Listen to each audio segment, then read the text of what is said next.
Hello and welcome to this lesson on embracing support groups.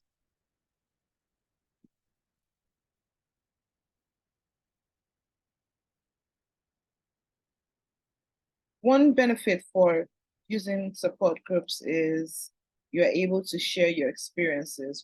I always encourage that people, get support groups, get involved in support groups, because it helps you realize that you're not the only one in that journey. And it helps you to understand that someone has walked down that path that you are struggling to walk down. And if you are able to open up conveniently in the journey that you're in and being honest with yourself, I keep talking about honesty and being able to open up in this journey, it will help you because you see people that can easily help you navigate your struggles.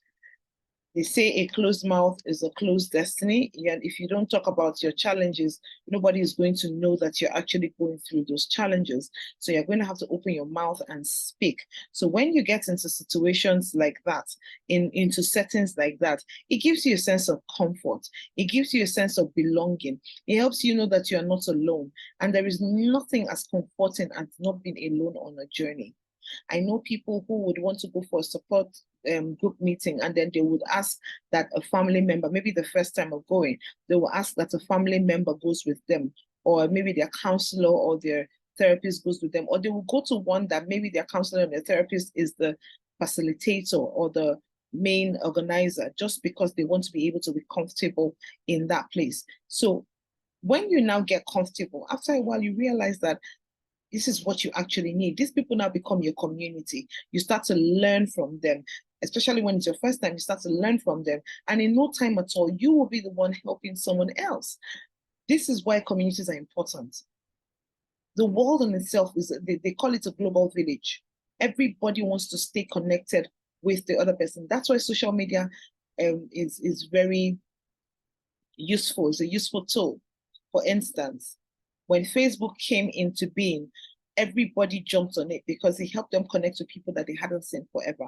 Sometimes you see people that you've never met. Maybe you go for an event and you meet someone, you just realize that, oh, I've actually never met you. But when you see them, you recognize them because somehow social media has kept you feeling like you know them.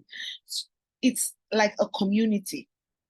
So it's important that you get into a community that is able to help you navigate through your difficult situations, help you hold your hands, help you go through the journey that you think you're the only one on. A journey traveled alone is not a very pleasant one. They say if you want to go fast, go alone. But if you want to go far, go with company. And so it's the same thing when it comes to a support group. If you want to go far, get a support group and get involved in them.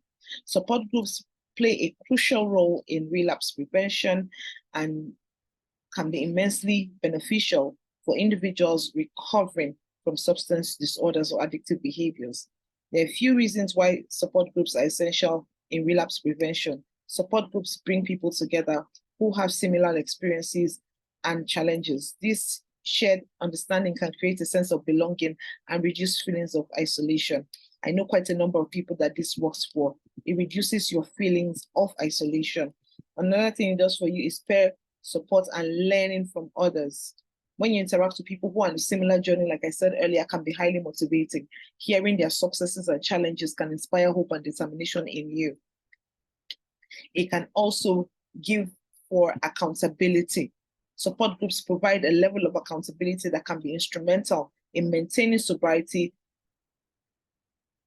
or behavioral change. Knowing that others are aware of your goals and progress can actually motivate you to stay connected.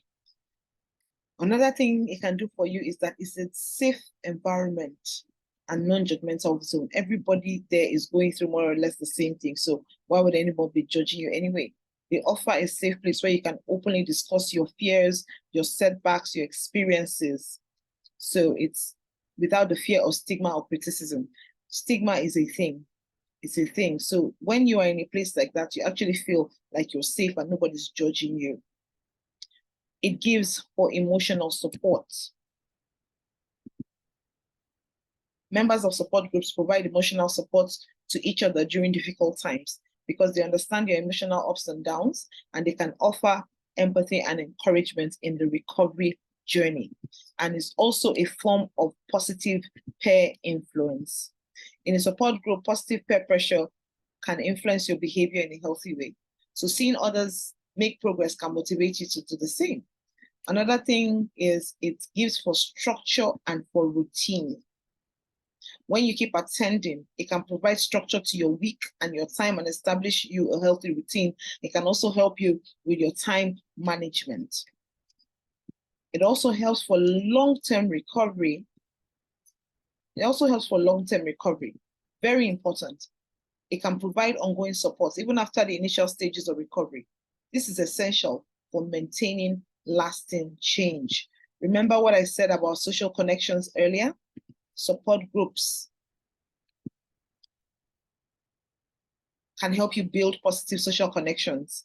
It can help you replace the negative or unhealthy social networks from your past. The people you used to use with that are still using, it can help you replace them, because now you are meeting people that you have the same kind of values. Your goals are the same now. Another thing it can do for you is provide you the education and the resources that you need about your recovery journey, your addiction and mental health. This knowledge can empower you in your journey. One other thing that is important for is friendships. It creates bonds between people. Before you know, it provides you a sense of community and enhances your overall well-being. Remember what I said about community. It also is a form of crisis support. In moments of crisis, when you're facing intense cravings, you can turn to your support group for immediate assistance or guidance. At least that one will not be paid for, because you know that, okay, it's your people. Another thing it can help you with is hope and inspiration. When you keep hearing stories of people that have overcome similar challenges, it can instill hope and inspire you to persevere. You just look and say, okay, this person was able to get through this, and this person scaled through at this time. I will be able to do the same, because if it happened for one, it can happen for you too. Okay, so it's very important. Reinforcement of positive change. It reinforces the positive change you've made in your life, because it helps you to stay committed to your recovery or the behavioral change journey. Overall, I want you to know that support groups offer a unique, I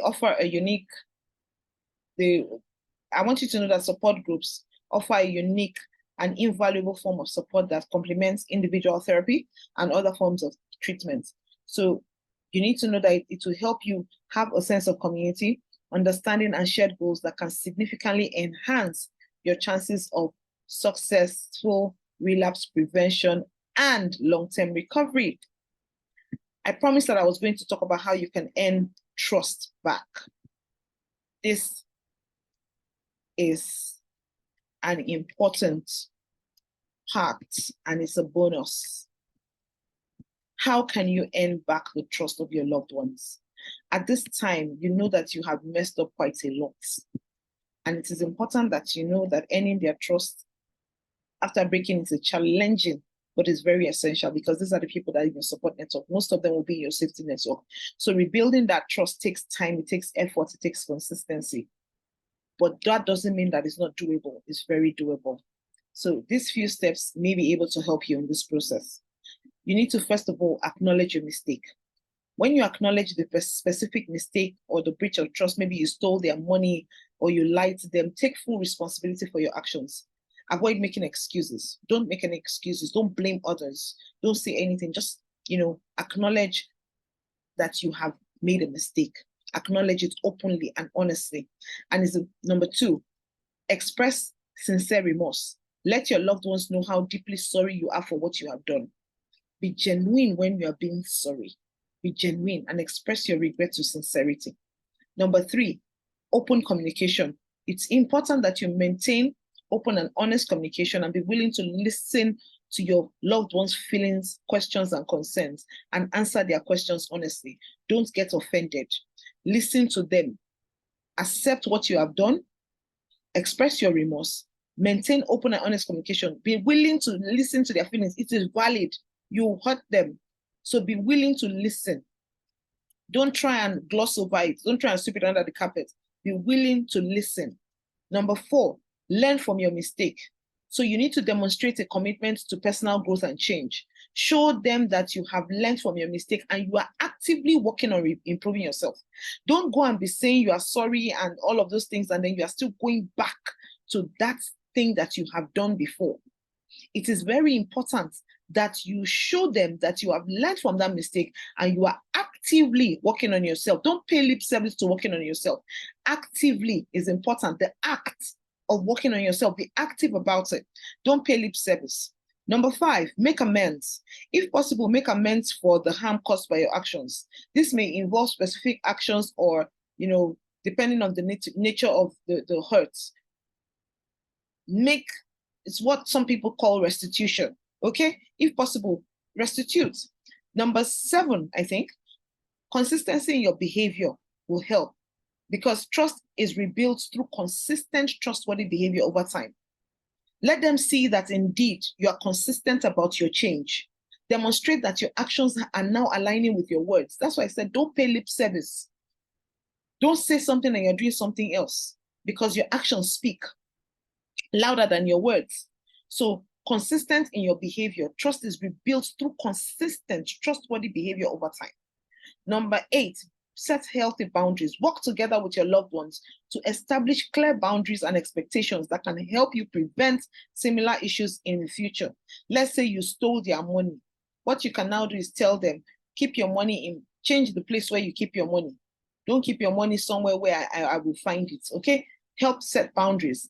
Another thing is, number 9, is be transparent. Be transparent about your actions, your whereabouts, and your intentions. Transparency helps rebuild trust by reducing uncertainty. When you are transparent, it will reduce uncertainty.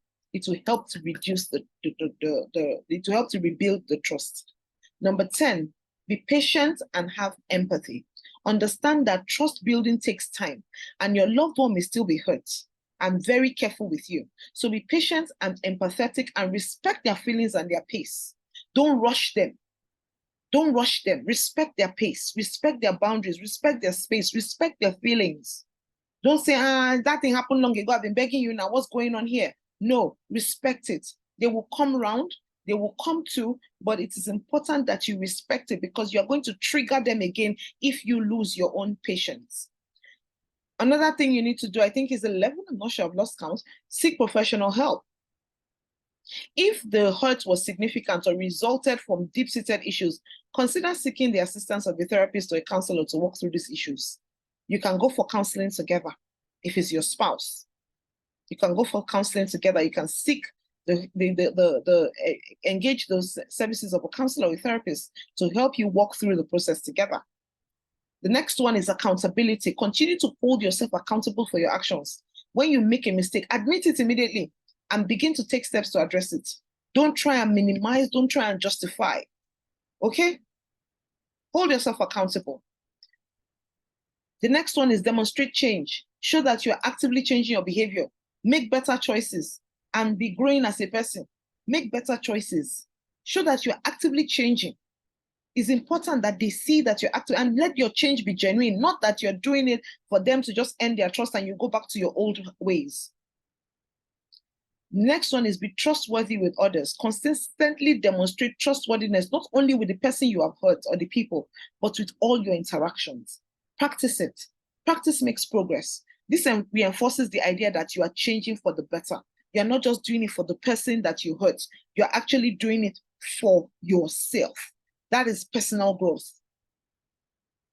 Next one is take care of your own mental and emotional well-being, as this can help you stay strong and it will help you focus on trust-building processes. The last one is respect their decisions. Ultimately, whether or not your loved ones choose to trust you again, it is their decision. It may take some time. When you break a plate, you may put it together, but the cracks are still there. The plate may still be useful, but the cracks will still be there. The person may still think, oh, this is what you've done. Respect their decision, respect their choices, respect their boundaries. Don't try to push. Over time, the person will come to trust you again. Remember that trust, once broken, may never be fully restored to its previous state. Like I said about the plates, the cracks may still be there. It may still come together. You may still be able to use it. It may be restored to its previous state, but with time and sustained effort, meaningful progress can be made. Patience and consistency and genuine remorse are key factors in rebuilding trust. So thank you very much. We have come to the end of the relapse prevention course, and these are my social media handles and my phone number if you need to reach me for therapy sessions or for further clarifications on anything in this course. Thank you very much, and I would love to hear from you. Feedback will also be very welcome. Thank you very much, and see you sometime soon.